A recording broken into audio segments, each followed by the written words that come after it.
नमस्कार, मैं सुमन कन्या सहायक आचार्य हिंदी राजकीय महाविद्यालय छतरगढ़ जिला बीकानेर।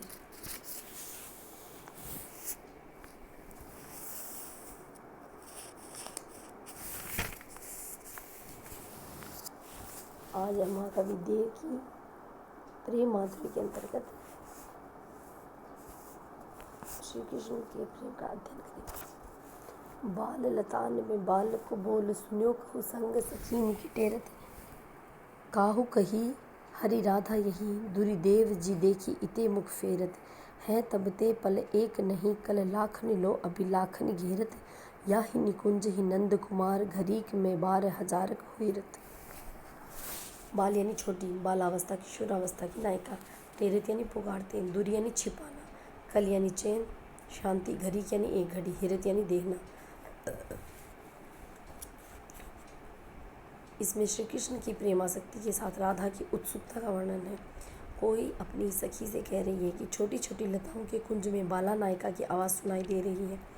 वह अपने साथ आई सखियों को पुकार रही है। उस आवाज़ को सुनकर किसी ने कहा, हे कृष्ण, वह आवाज़ देने वाली राधा ही है। देव कवि कहते हैं कि वह बाला लताओं की ओर से छिपकर इधर ही अपना मुख फेर रही है, अर्थात छिपकर इधर नायक कृष्ण की ओर देख रही है। उसे उत्सुकता के कारण क्षण भर भी चैन नहीं मिल रहा, साथ ही उसे प्रिय मिलन की लाखों अभिलाषाएं घेर रही हैं, अर्थात प्रेमानुराग से वह अतीव लालसा युक्त हो रही है। इधर नंद कुमार श्री कृष्ण भी उसी कुंज की ओर एक घड़ी में 1000 बार देखते रहते हैं, अर्थात इधर से श्री कृष्ण में भी राधा के दर्शन की प्रबल लालसा दिखाई देती है। अनुराग की अधिकता और रूप का शक्ति के कारण बाला नायिका और नायक के परस्पर दर्शन मिलन की लालसा का चित्रण किया गया है। नायिका की मधुर वाणी का प्रभाव चित्रित है। अनुप्रास, यमक, काव्यलिंग अलंकार प्रयुक्त है। सवैया छंद है।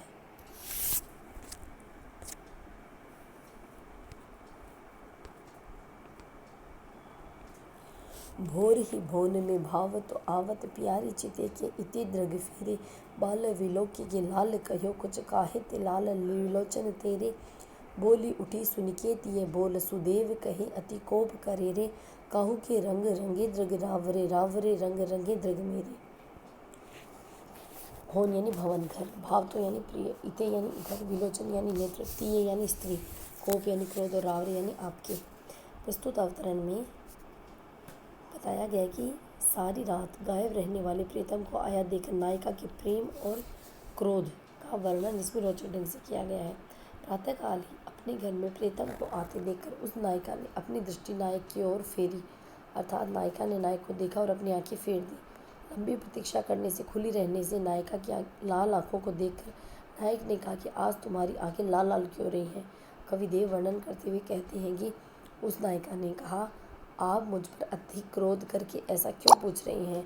आपके नेत्र चाहे किसी अन्य के रंग में रंगे रहते हैं, परंतु मेरे नेत्र तो सदा आपके ही प्रेम के रंग में रंगे रहते हैं। नायिका की दृष्टि प्रियतम की प्रतीक्षा करते करते लाल हो गई, परंतु वह इस बात को छिपाकर कहने लगी, ये मेरे नेत्र तो तुम्हारे प्रेम रंग में डूबे रहने से लाल हो गए। नायक की दृष्टता और नायिका की प्रेम निष्ठा का चित्रण है। अपहनुति, यमक और अनुप्रास अलंकार है। सवैया छंद की यति गति है।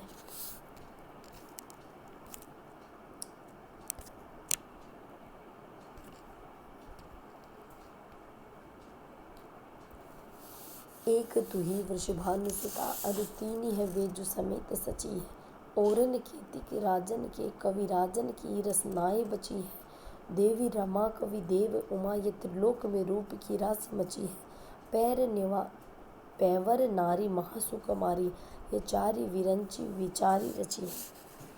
वृषभानुसुता यानी राधा, सची इंद्राणी, कीर्ति कितने, रसनाई यानी जीव, रमा लक्ष्मी, उमा पार्वती, राशि भंडार, पेवर यानी परंतु श्रेष्ठ, वरंची यानी ब्रह्मा। इसमें राधा की रूप सौंदर्य को विशिष्ट बताकर उसकी प्रशंसा की गई है। कोई चतुर सखी कहती है कि हे राधा, एक तुम ही तथा इंद्राणी सहित उन तीनों देवियों के रूप सौंदर्य की प्रशंसा कितने ही राजाओं के श्रेष्ठ कविराजों ने की है। उन सभी की वाणी के द्वारा तुम चारों के रूप की प्रशंसा कई बार की गई है। कवि देव के वर्णन के अनुसार उस सखी ने कहा कि देवी लक्ष्मी और पार्वती के साथ तुम और इंद्राणी तीनों लोकों में रूप सौंदर्य की भंडार हो। भगवान ब्रह्मा ने बड़े ही विचार पूर्वक तुम चारों अर्थात राधा, इंद्राणी, लक्ष्मी, पार्वती को संसार की श्रेष्ठ और सर्वोत्तम रूप संपन्ना अतीव सुकुमार नारियों के रूप में रचा है। विशेष राधा के सुकुमार सौंदर्य का चित्रण किया गया है।